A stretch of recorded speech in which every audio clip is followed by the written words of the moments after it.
Ladies and gentlemen, it's time for us to install our CCTV camera. So I'm going to be walking you through how we set it up.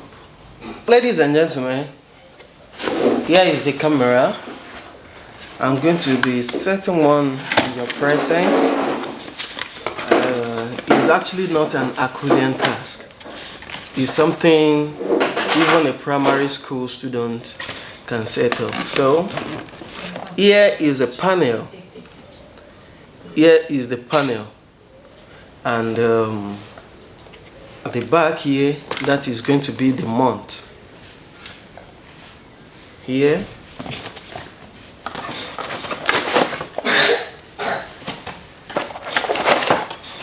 this is the camera itself.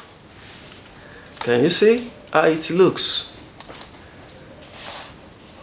That's the camera. This is the clamp that is going to hold the camera to the wall. Or peradventure you want to split both the panel and the camera. You want to extend this. That means this will not be sitting on this. So you need this. Otherwise, if you are not going to be doing that, you may not need this. Here is the user manual. I advise you go through the user manual in setting up your camera. Of course, this CCTV camera, it makes use of network. It makes use of a SIM card. So I've decided to make use of this network because it has a wider coverage. I don't know their name. If you can see their name, fine and good for you. But I just know they are yellow in color. They have not paid me, so I will not be seeing. So just like I told you, if you want to extend where you are putting your solar panel apart from where you are putting your camera, then you will need this cable. Otherwise, you don't need it for now. We have our screw and our screwdriver. In French, we call it tournevis. That is screwdriver. And here we have our clip and our screw. And also, if you want to do it yourself, there is a sticker that shows where you're going to perforate, just like you can see on the screen. Can you read it? All right. So let's start off the installation.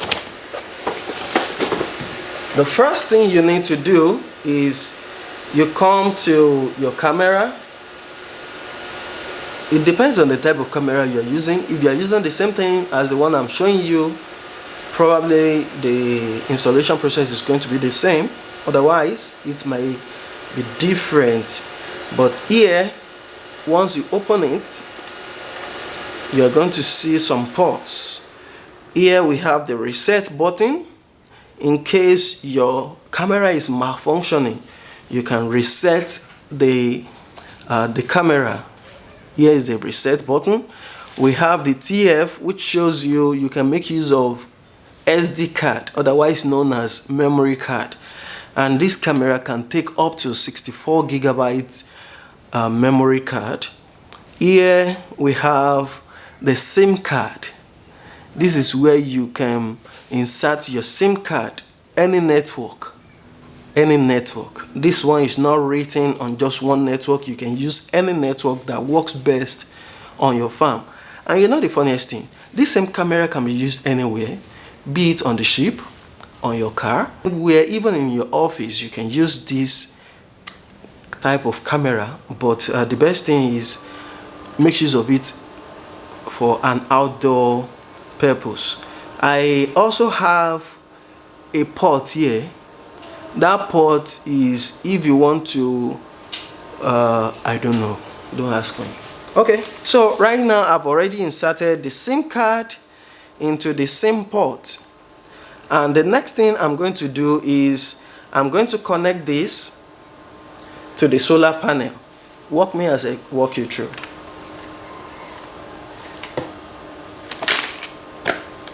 So you are going to see the pins here. Make sure you do it gently so that the pin doesn't wobble. If it does, you are spoiling your camera gradually. There is also an orientation you need to watch out for. Let me move closer to the camera. Probably you're going to see what I'm talking about. Can you see? Can you see something like that looks like a tip? Okay, the same thing is here. So you just marry the male and female, just like the technicians will call it, male and female. Bam. That is that. Then you use this to fix it, to put it in place so that it will not remove on its own. Just screw it, and that's that. So the next thing you have to do is you can now place this here. Can you see? Everything is coming in place, and here there is a provision for screw. Can you see? So the next thing you're going to do is you insert a screw in here.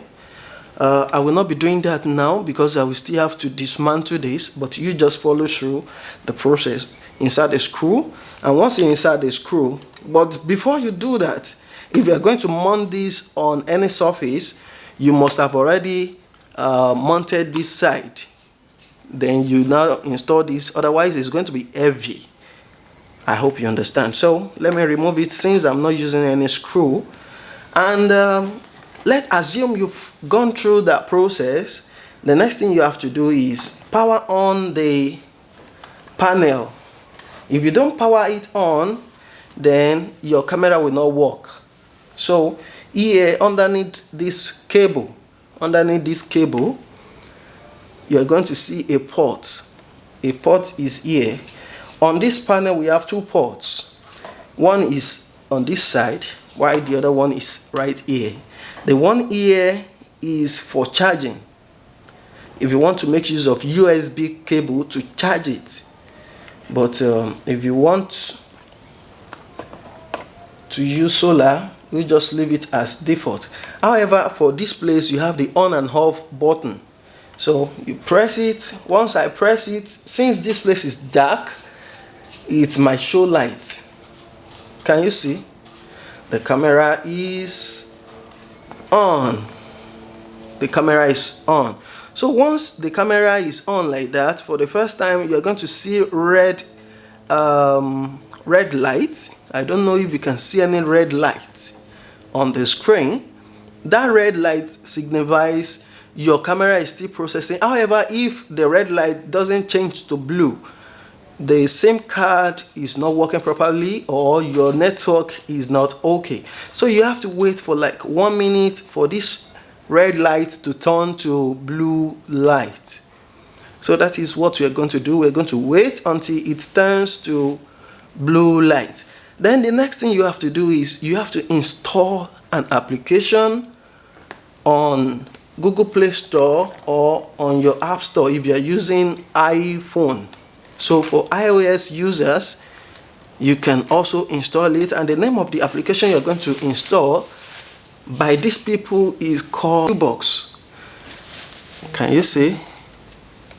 U-Box. That is the name of the application. You just install the application. Once you launch it, for your own case, you can see the camera is online because I've already set it up. But in your own case, this place will be blank. So what you need to do is you just click on add a device, and once you click on add a device, something like this is going to come up. The next thing you have to do, if you are using SIM card enabled camera just like this one, you are going to click on this. However, for this one, I told you the red light is going to turn to blue. just take a good look at this. The red light has turned to blue. Can you see the blue light? So that shows you we are ready. And at times it can still blink red. It shows you the network signal is weak. That is why it's blinking that way. But if it shows blue consecutively, that means your network is okay. So the next thing you have to do is click on 4G, set up 4G. But if you're using Wi-Fi, you can just do the remaining. It's that simple. You just follow through, especially if you know how to read and write. You will understand the remaining setup. So that is basically what I want to show you guys. That is how to set it up. And if you're having any challenges, feel free to contact me on my channel. And also, if I know it, I will attend to it. And even if I don't know it, I may refer you to an expert in that field. So you can see what you're deriving from watching my channel. If you have not subscribed, what are you waiting for? Subscribe. And I love you. Bye.